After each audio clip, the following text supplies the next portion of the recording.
This BizNews production is brought to you by Brenthurst Wealth. A Mauritian trust offers a powerful solution for global estate planning. Invest better with Brenthurst.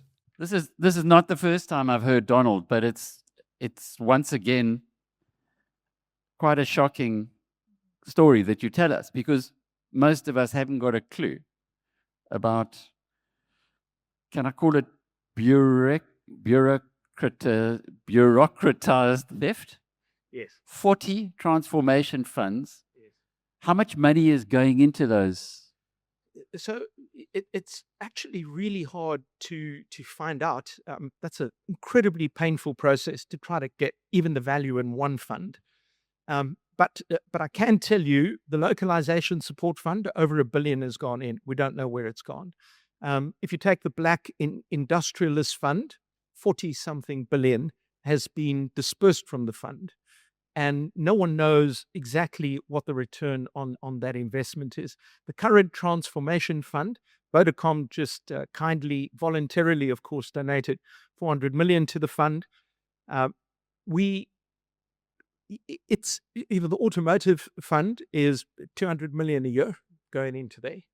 So we don't know how much is going in, and it's not published in one place. Do we know anything about where it's going to? You said 40 billion has been dispersed from the Black Industrialists. I thought that was the one another 100 billion is going to be put in of our tax money. No. That's a different fund. That's a different. But don't start that nonsense, Alec. We know. So when Minister Patel was still at the DTIC, they published a very nice, very glossy brochure of all sorts of very clever people wearing lab coats, etc., and saying, this is where all the money's gone. And I'm not really averse to the idea of government providing funding at certain places in a market.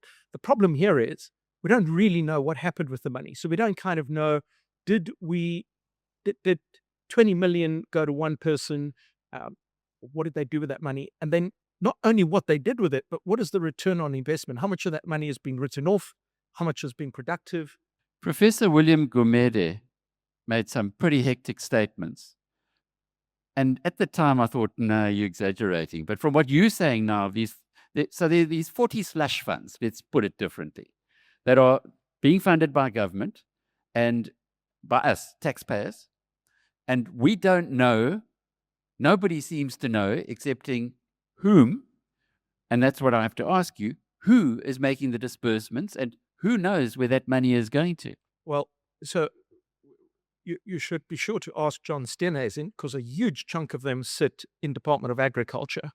And so I suggest all of us ask Mr. Steenhuisen where that money goes to. But it's certainly not only there. The problem is it's almost impossible to tell where the money goes because nothing is published about these funds. So we know they exist, but we don't know what happens inside of them at all. Donald, this is really strange because the South African budgeting process, I go every year with Davy, not as many times as Davy has been. He's been 45, whatever, times to the budgets. He told me this year. But every year I go to the budget and they give you a fat document, like a book like this, which you may or may not take. Plus they give you a budget review. There is so much detail in there. And yet you can't find out from all of that where these slush funds' monies are going to. No. So I think, this is my guess, but I think what is happening is Treasury are increasingly reluctant to fund many of the programs that the different ministers want to carry out. And so they've created an alternative stream of funding, much like Donald Trump did in the US with these tariffs.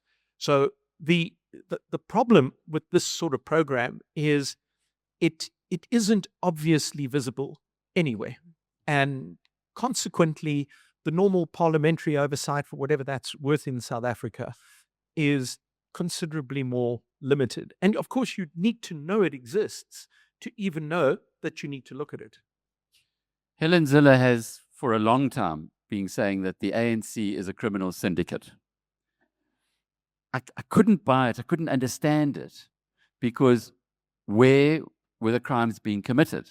Yes. And I think what you've exposed in these transformation funds is that it's pretty clear where the crimes are being committed, and it's pretty clear where a lot of the Johnny Walker Blue and cream soda drinking brigade is getting their funding from.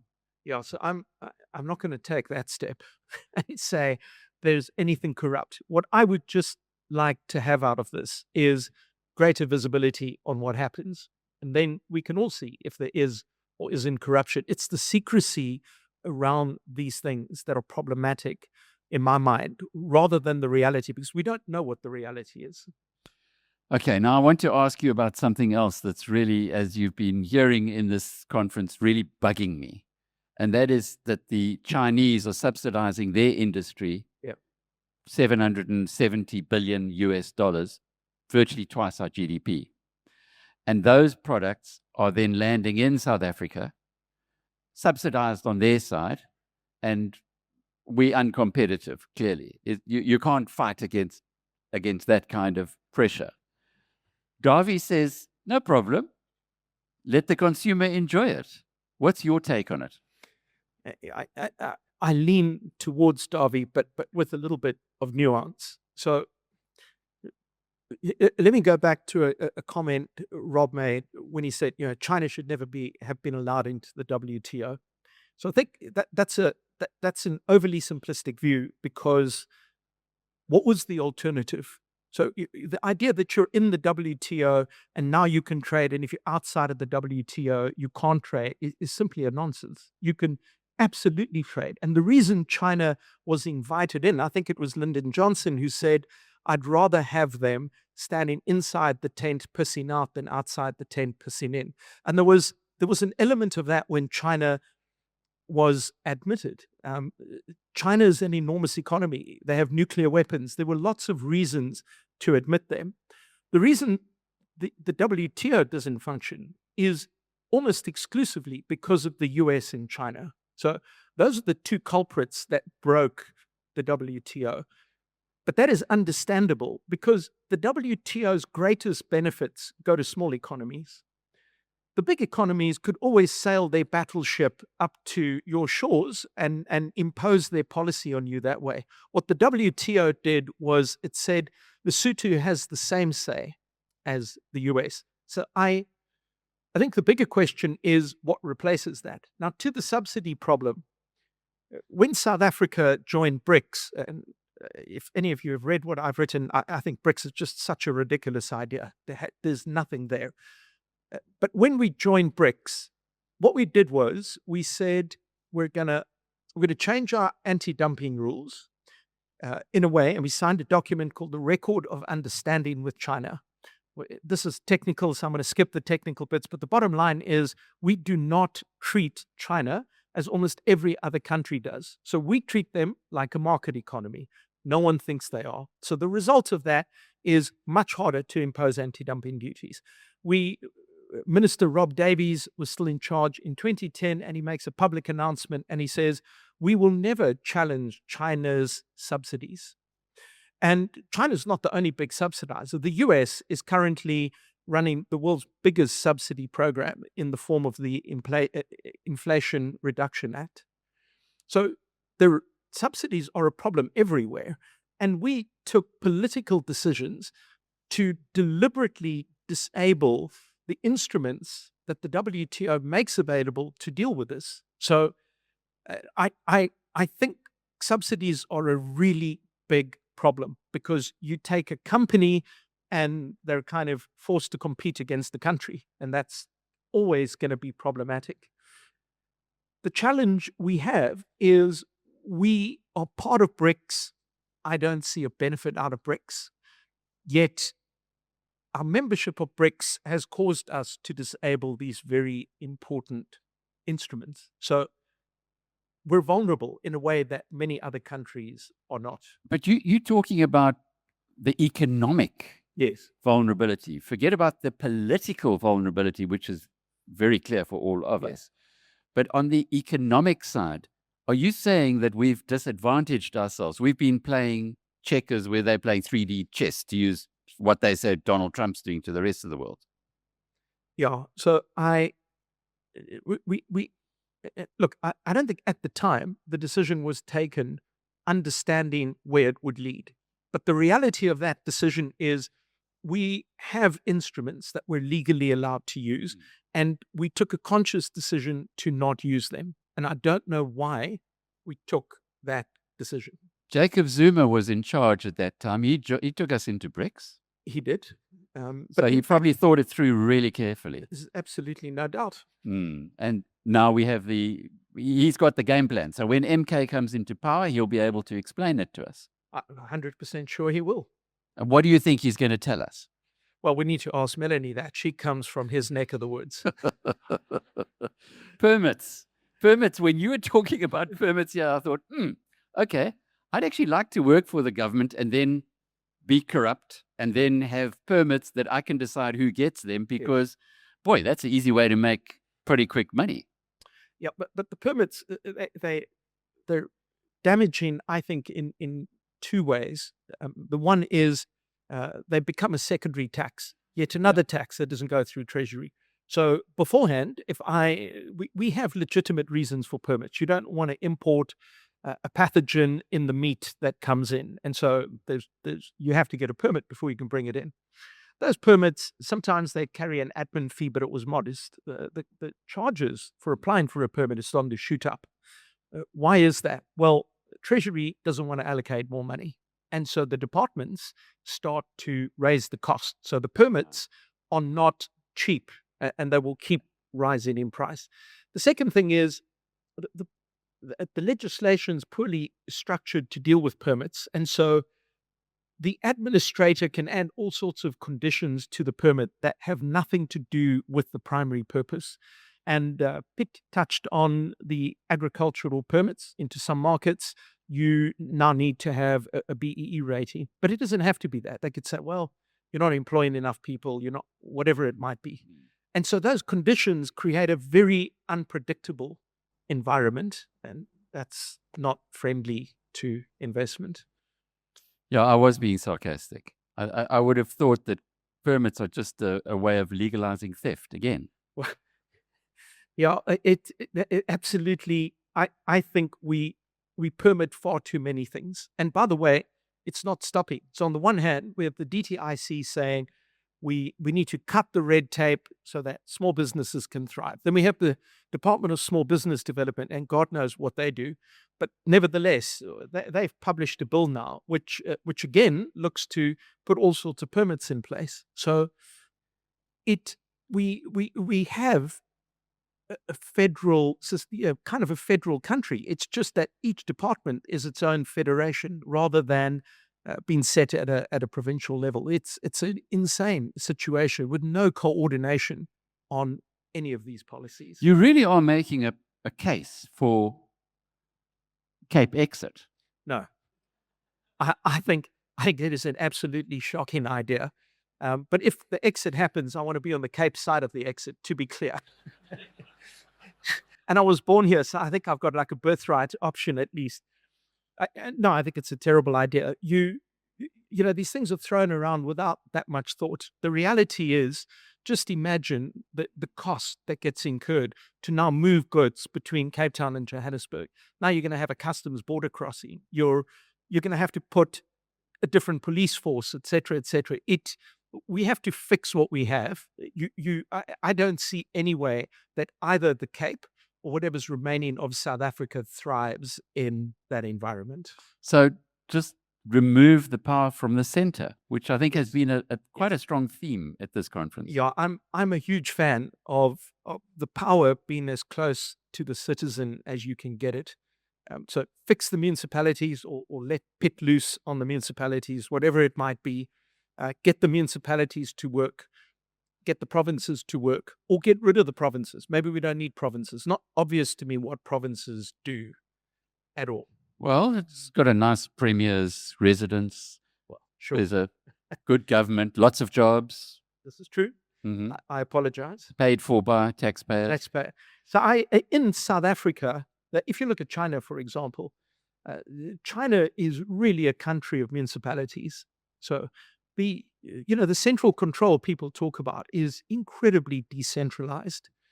It is a country of municipalities with a very interesting incentive system. So I'm not as viciously critical of China as many others are. I think there are many problems. I certainly wouldn't want to live in China, but I think to view China as central control is to not understand how powerful the municipalities are and how functional they are, by the way.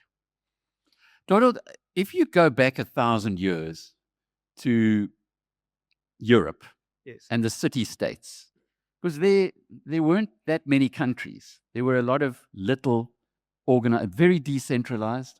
I don't know if it was good or bad, but are you advocating that kind of decentralization here? No. So in some of this, let me take my tongue out of my cheek, perhaps. But so some of it, I think conceptually, city states are very difficult because you struggle to get scale, and scale has real value in its own right.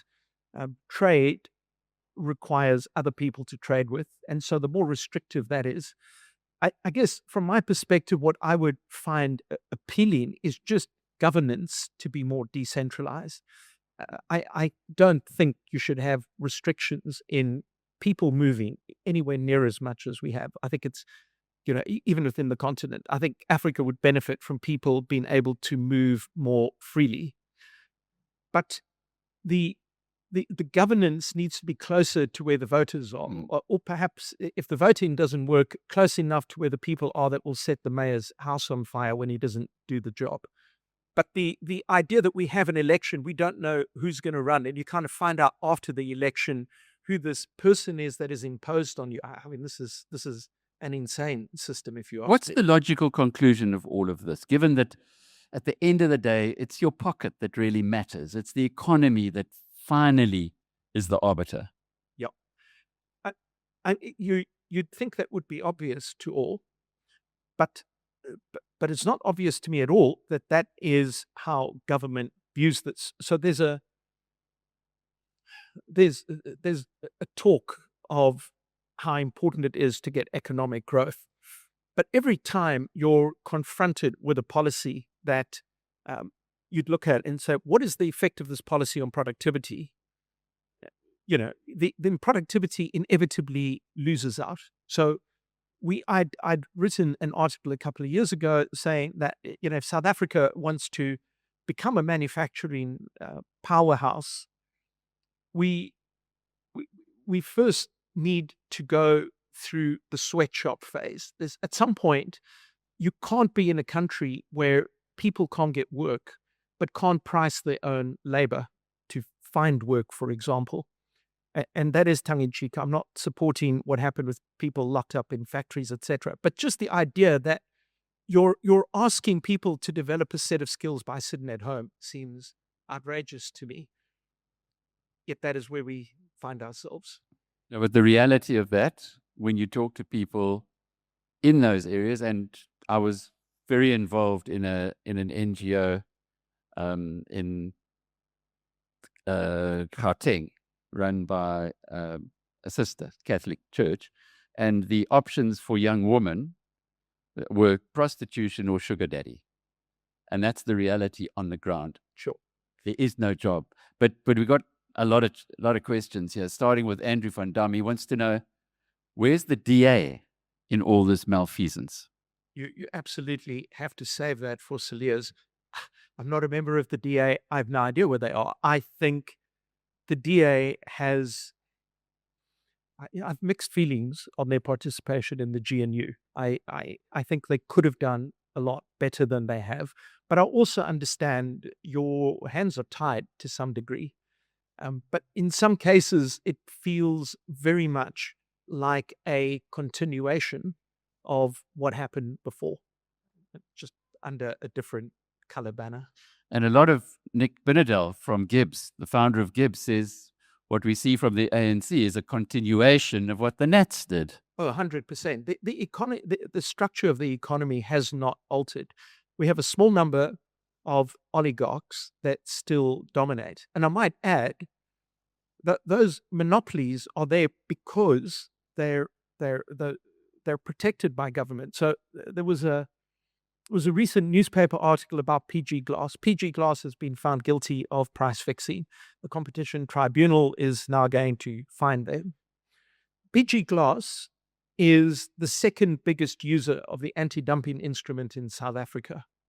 So, in fact, 3 of the 4 biggest users of the anti-dumping instrument, ArcelorMittal, Lasher Tools, PG Glass, all monopolies, all over 100 years old. So, again, I don't wish ill on any business and have them fail, but the reality is that they suck up capital as all monopolies do and use it very, very inefficiently. And that is not an accident. Monopolies struggle to survive for any period without government support. And we've supported those monopolies. And these monopolies all go back way before even apartheid was a word. You know about EBITDA margins. Okay, Um, there are probably people here who don't, but what that means is your profit margin for a rand that you get in, how much you keep as profit. In the radio business, it was 50%.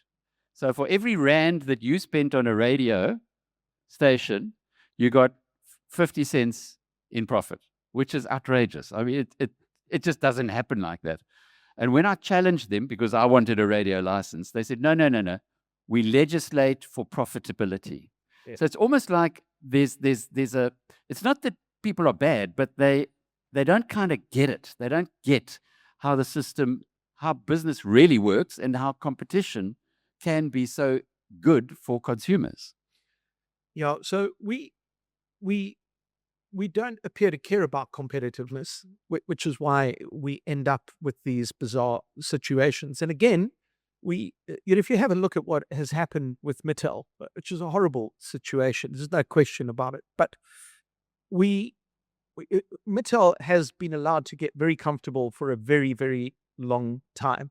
And the consumer has funded that. The downstream steel industry has halved in size in the last 15 years. And that value has been extracted into 1 or 2 companies.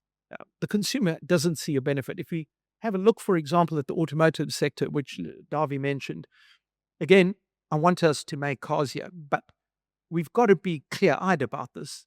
Producing cars here is extremely expensive, and there is no way we will ever produce cars in South Africa if the subsidy disappears. 43 billion rand last year. Our cars are expensive, so the consumer funds that How? premium. Explain that. Well, sure. So the subsidy works in the following way.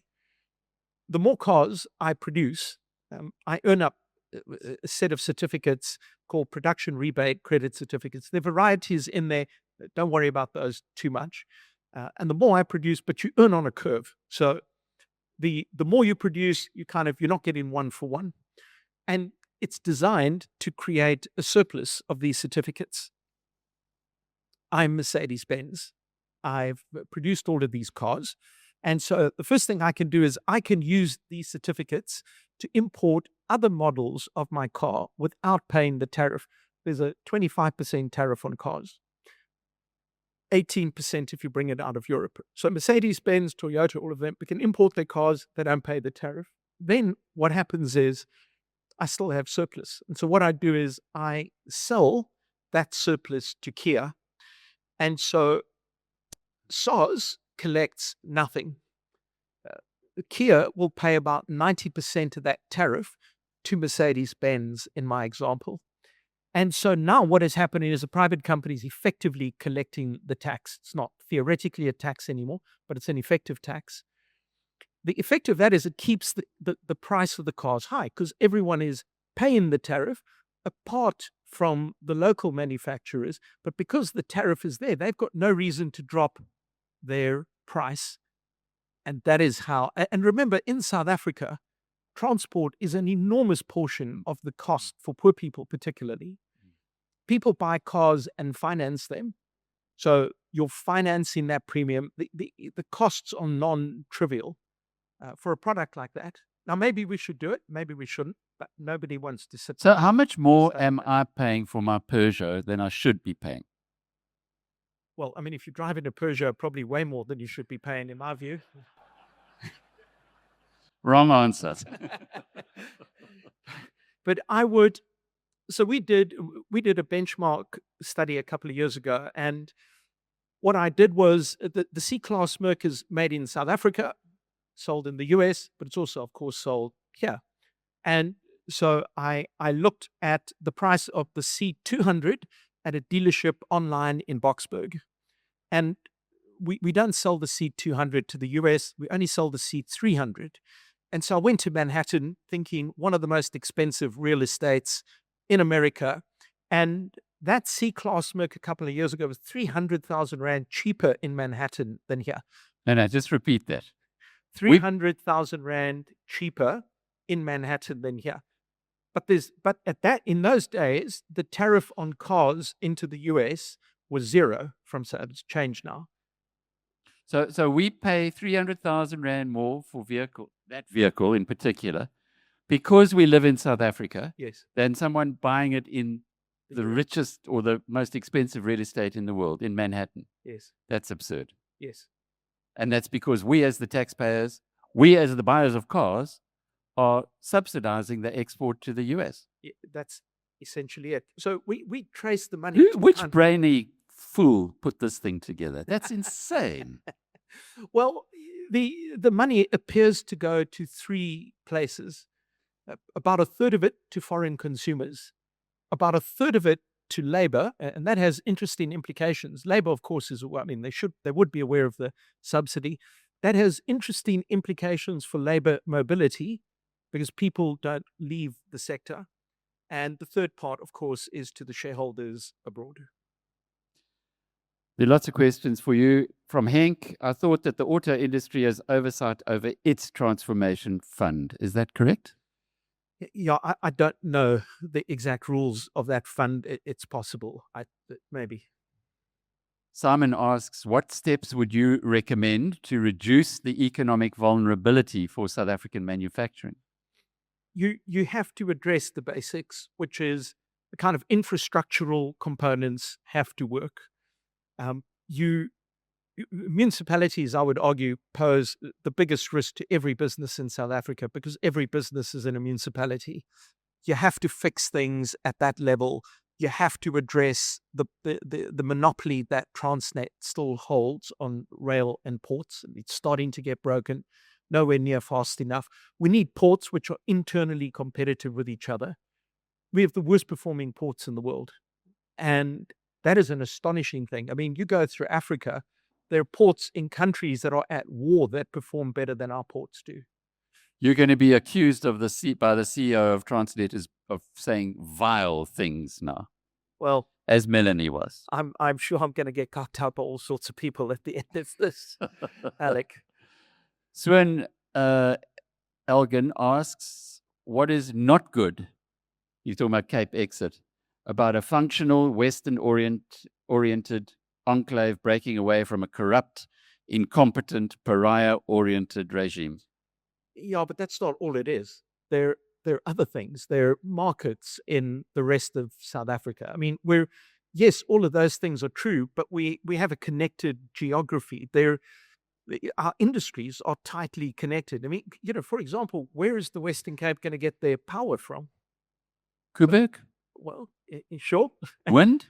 Wind, and then import. It should be messy. I think, of course, the corruption and everything else is a problem, and it has to be addressed. I don't think the way to address it is to sort of create a kind of a Dane fern in the Western Cape.